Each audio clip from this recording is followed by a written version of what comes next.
Salut les amis, c'est Jojol, j'espère que vous allez bien. Aujourd'hui on va tester la nouvelle tablette d'Apple qu'ils ont surnommée l'iPad Pro. On a donc maintenant 3 types d'iPad. Ce qui les différencie, c'est surtout leur taille d'écran. 7,9 pouces pour l'iPad mini, 9,7 pouces pour l'iPad normal et maintenant 12,9 pouces pour l'iPad Pro.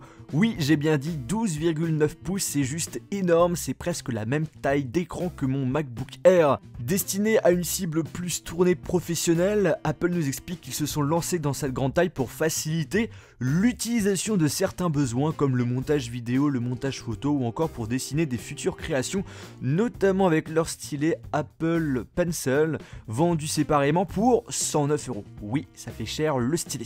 Reprenant le même design que les autres iPads, il est légèrement plus épais, 6,9 mm d'épaisseur, et plus lourd, 713 grammes, mais c'est un poids qui reste quand même correct pour la taille de cette machine. Comme d'hab, 3 couleurs sont proposées, or, argent et gris sidéral. Comme sur tous les nouveaux produits Apple, eh bien cet iPad Pro est équipé du bouton Touch ID qui permet de déverrouiller son appareil avec sécurité ou encore acheter des applications avec son doigt enregistré. Et ici, comme sur l'iPhone 6S, c'est quelque chose de plutôt rapide. Un haut-parleur est placé sur chaque côté de l'iPad Pro, ce qui vous en fait 4, des haut-parleurs intelligents puisque grâce à la détection de l'orientation, cet iPad est capable de diffuser un son plus fort sur les haut-parleurs qui sont positionnés en haut par rapport à l'orientation de votre iPad. Pourquoi c'est pas bête? Parce qu'en général, on a 2 haut-parleurs sur notre appareil et on met nos mains sur les haut-parleurs en général.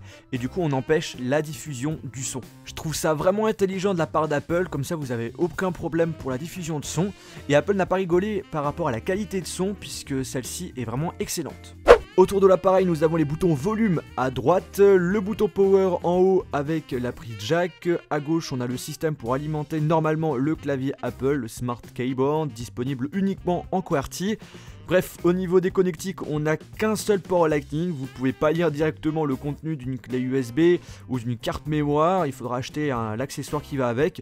Pareil pour partager l'écran de votre iPad sur un vidéoprojecteur, il faut acheter l'adaptateur qui va avec et ça coûte assez cher puisque celui-ci coûte quand même 60 €, ce qui est tout à fait énorme. Offrant une qualité d'affichage supérieure au Full HD avec une résolution d'écran de 2732 par 2048 pixels et d'une taille d'écran de 12,9 pouces, vous avez ici 78% de surface d'affichage de plus que l'iPad Air 2. C'est tout à fait énorme et c'est quand même plus plaisant d'utiliser cet iPad Pro pour naviguer sur internet, regarder des films, faire du traitement de texte ou encore faire des montages avec iMovie qu'un iPad normal. Après, personnellement, je préfère faire tout ça directement sur mon ordinateur. On a une belle qualité d'image, des belles couleurs, on a une bonne luminosité. Le seul petit défaut que je peux dire sur cet iPad au niveau de l'écran, c'est cette histoire de bords qui sont quand même assez imposants et que j'aurais bien aimé ne pas voir. L'iPad Pro propose le même appareil photo que l'iPad Air 2, 8 mégapixels, ouverture 2,4, enregistrement vidéo 1080p, 30 images par seconde, en caméra frontale 1,2 mégapixels avec une ouverture 2.2. Alors c'est pas avec ça que vous allez faire vos photos et vidéos souvenirs car c'est l'appareil le moins pratique vu la taille du truc. Après je sais qu'à Paris il y avait beaucoup de Chinois qui faisaient des photos avec leurs iPads donc ça m'étonnerait même pas qu'ils prennent le futur iPad Pro pour aussi faire des photos. Bref, pour la qualité photo et vidéo, vous le voyez par vous-même. En faible luminosité, c'est pas trop ça, hein. On a l'apparition de grains, hein. C'est pas un vrai appareil photo hein, de toute façon. Pour la partie vidéo par contre je le trouve plutôt pas mal, hein. Il enregistre donc en 1080p, en Full HD et je trouve que pour une tablette ça reste assez convenable. Pour la caméra frontale, peut mieux faire, dommage que ça soit pas un grand angle.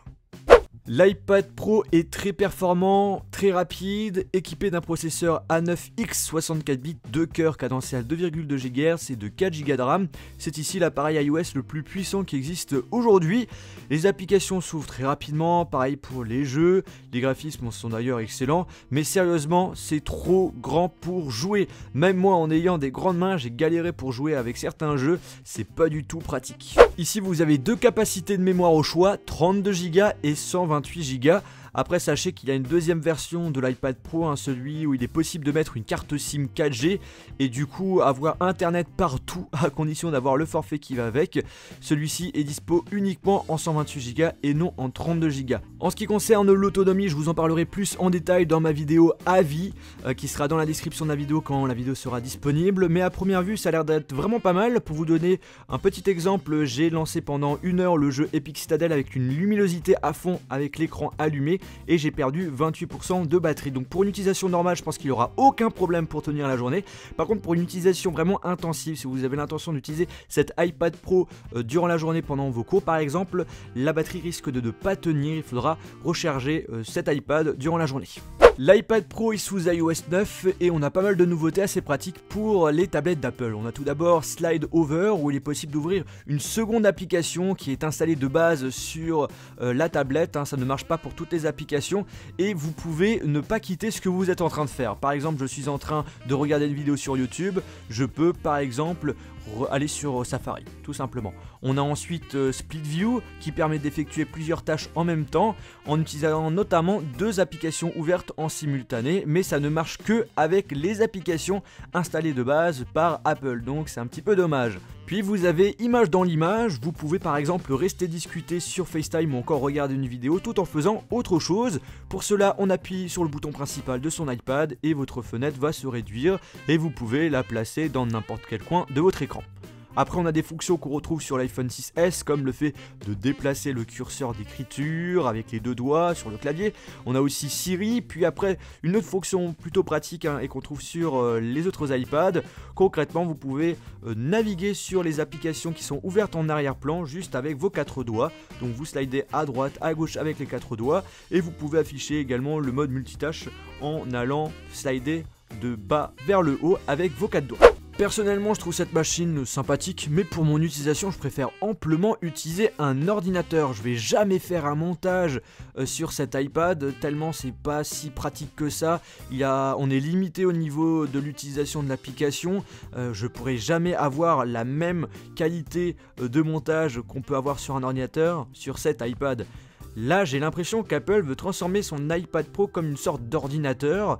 Mais je suis désolé, mais une tablette et un ordinateur, c'est pas du tout pareil. Ça ne répond pas du tout aux mêmes besoins. Le système iOS n'est pas prévu, à mon sens, pour une utilisation professionnelle comme photoshopper des photos, comme faire du montage vidéo, contrairement à ce que peut proposer un ordinateur, que ce soit sur Mac, OS ou Windows. Je pense vraiment que cette tablette est vraiment prévue pour certains artistes qui souhaitent utiliser une tablette pour dessiner, et c'est tout.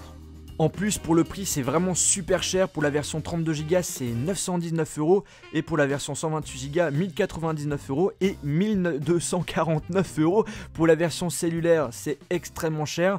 Je préfère amplement prendre un ordinateur pour ce prix et c'est ce que je vous conseille d'ailleurs. Pour vous dire que concrètement c'est quand même une blague cet iPad Pro, c'est que Apple nous propose de faire des montages vidéo 4K sur cet iPad Pro. Mais d'où tu veux faire des montages vidéo 4K avec iMovie avec 32 Go en mémoire interne alors qu'en réalité c'est 26,4 Go d'utilisation réelle.